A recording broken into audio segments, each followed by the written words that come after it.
아모스서 6장을 읽습니다. 우리 묵상의 주제가 요셉의 환난. 우리가 이제까지 요셉의 고난에 관한 이야기는 많이 듣습니다. 그런데 요셉의 환난, 왜 선지자 아모스는 요셉의 고난이라고 하질 않고 요셉의 환난이라고 예언했는가? 이 환난이라고 하는 쉐베르라는 단어, 이게 멸망한다, 파멸한다 그런 뜻입니다. 하나님의 백성들이 결국은 무너져 버린다. 고난은 과정이지만 환난은 종지부를 찍고 새롭게 시작하지 않으면 새 역사를 이루지 못하는 이것을 의미합니다.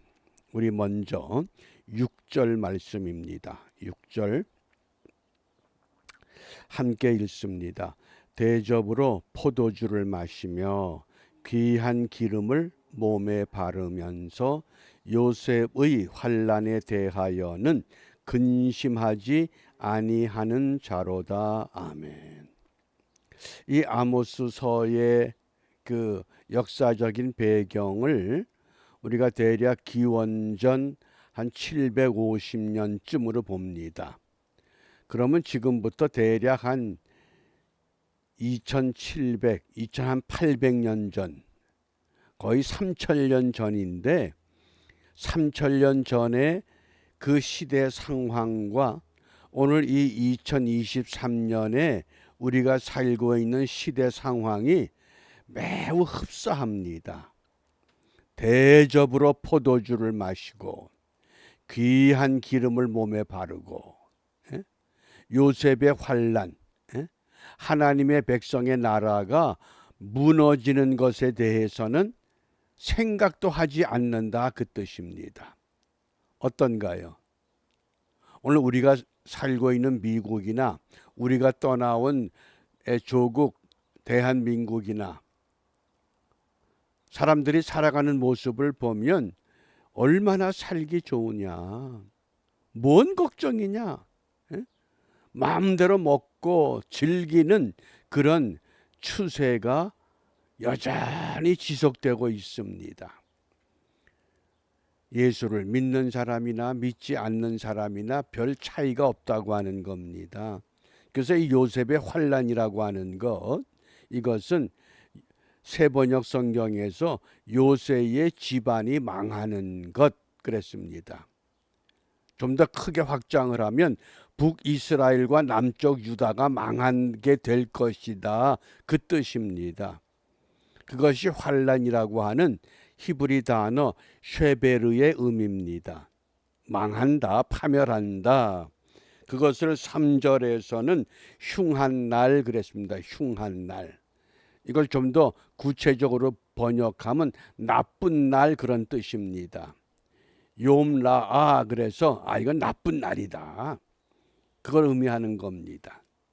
그럼 왜 선지자 아모스가 이런 예언을 할 수밖에 없는가? 1절입니다. 화 있을진저 시온에서 안일한 자와 사마리아 산에서 마음이 든든한 자, 곧 열국 중 우승하여 유명함으로 이스라엘 족속이 따르는 자들이여. 시온은 어디입니까? 남쪽 유다의 예루살렘. 사마리아는 어디입니까? 북쪽 이스라엘의 사마리아. 그러니까 남쪽 유다나 북쪽 이스라엘이나 화 있을진저 그랬습니다. 화 있을진저. 이것이 아모스 선지자는 어떻게 사용했느냐? 여호와의 심판이 가까웠다, 그리고 탄식하는 때 사용하는 겁니다. 이 화 있을진저, 이 호이라고 하는 이 히브리 단어인데 이 단어가 5장 18절에서도 한 번 더 사용이 됐습니다. 화 있을진저 여호와의 날을 사모하는 자여. 너희가 어찌하여 여호와의 날을 사모하느뇨? 그 날은 어두움이요 빛이 아니다. 어두운 날 뭡니까? 이거 심판의 날이다 그 뜻입니다. 그런데 그걸 모르고 지내는 겁니다. 이 백성들이 어떻게 살고 있느냐, 이 당시 시대상을 우리가 엿볼 수 있는 그 말씀이 4절과 5절입니다. 상아상에 누우며 상아로 만든 침대에 눕는다. 어떠세요? 코끼리의 상아가 그렇게 흔한 거 아닙니다. 더군다나 북이스라엘은 상아를 구하지도 못한 나라입니다. 또 아합 왕은 그 궁궐을 상아궁으로 만들었다 그랬습니다. 어떻게 상아만 가지고 침대를 만들고 궁궐을 만들겠습니까? 아마 이 상아 조각을 갖다가 장식해서 상아 침상에 누우며 그 침상에서 기지개를 켜고 내가 상아 침대에 누워 잔다. 그리고 양떼에서 어린 양과 우리에서 송아지를 잡아서 먹고 가장 맛있을 때의 고기가 어린 양과 어린 송아지라는 겁니다. 가장 맛있는 고기. 상아 침대에서 눕고 일어나고 가장 맛있는 고기 즐겨 먹고 또 비파 소리에 맞추어 노래를 지절거리며 다윗처럼 자기를 위하여 악기를 제조하며. 무슨 말씀이에요? 먹고 놀고 즐기는 데는 으뜸 가는 그런 삶을 말합니다. 요즘 어떠세요? 그래. 흡사하다. 저는 이 말씀을 보면서 어떻게 3000년 전의 시대상이나 지금 시대상이 이렇게 비슷할까? 그래서 이 역사라고 하는 것이 발전되는 것이 아니라 결국은 같은 굴레 속에서, 왜? 같은 인간들이기 때문에, 저주받은 진로의 인간들이기 때문에 생각하는 게 대동소이하구나, 그걸 느껴보는 겁니다. 그래서 선지자 아모스를 통해서 8절입니다. 만군의 하나님 여호와의 말씀이니라. 주 여호와가 당신을 두고 맹세하셨노라. 내가 야곱의 영광을 싫어한다. 야곱의 영광, 이 개운이라고 하는 이 영광, 이스라엘 백성들이 자랑하는 세 가지입니다. 우리는 탁월하다. 우리는 가장 으뜸된 민족이다. 오만함과 자만심. 그것을 야곱의 영광이라고 그랬습니다. 그런데 하나님은 그게 너희들 것이냐? 내가 너희들에게 맡겨놓은 것이지. 내가 야곱의 영광을 싫어하며 그 궁궐들을 미워함으로 이 성읍과 거기에 가득한 것을 원수에게 넘기리라. 누구에게 넘긴다고 합니까? 북이스라엘은 아수르에 넘기겠다. 남유다는 바벨론에게 넘기겠다. 왜? 너희들이 정신을 차리지 못하고 그 먹고 마시고 즐기는 상하 궁에서, 상하 침대에서 최고의 별미를 만들어 먹고 즐기는 그런 삶을 용납하지 못하겠다 그 뜻입니다. 하나님이 이스라엘을 왜 선택했습니까? 너희들이 가나안 땅에 들어가서 먹고 마시고 즐기는 삶을 살라고 선택한 것이 아니라 너희가 그 이방 족속들의 틈바구니 속에 들어가서 하나님의 백성됨이 어떤 것인가를 보여주라고 그들을 부르신 겁니다. 바꿔 말하면 이 시대에 우리를 왜 부르셨습니까? 우리를 왜 사랑하셨습니까? 너희가 이 땅에서 많은 사람들이 세속적인 가치를 따라갈지라도 너희들은 하늘의 신령한 가치에 몸담고 그것을 바라보고 살아가는 거룩한 백성의 삶을 오늘 우리에게 요구하신 겁니다. 그것이 하나님의 영광을 드러내는 겁니다. 내가 무슨 어떤 경기에서 1등을 하고 어떤 시합에서 우승을 하고 올림픽에 금메달을 따고 그런 영광이 아니라 하나님의 영광은 뭐냐? 하나님의 영광스러운 삶을 내가 살아가는 그 삶 자체가 영광이 되어야 하는 겁니다. 거룩하신 하나님께서 오늘 우리에게 거룩함을 요구하십니다. 내가 거룩한 길을 갈 때 바로 그것이 하나님의 영광으로 드러날 수 있다고 하는 말씀입니다. 또 14절입니다. 만군의 하나님 여호와의 말씀이니라.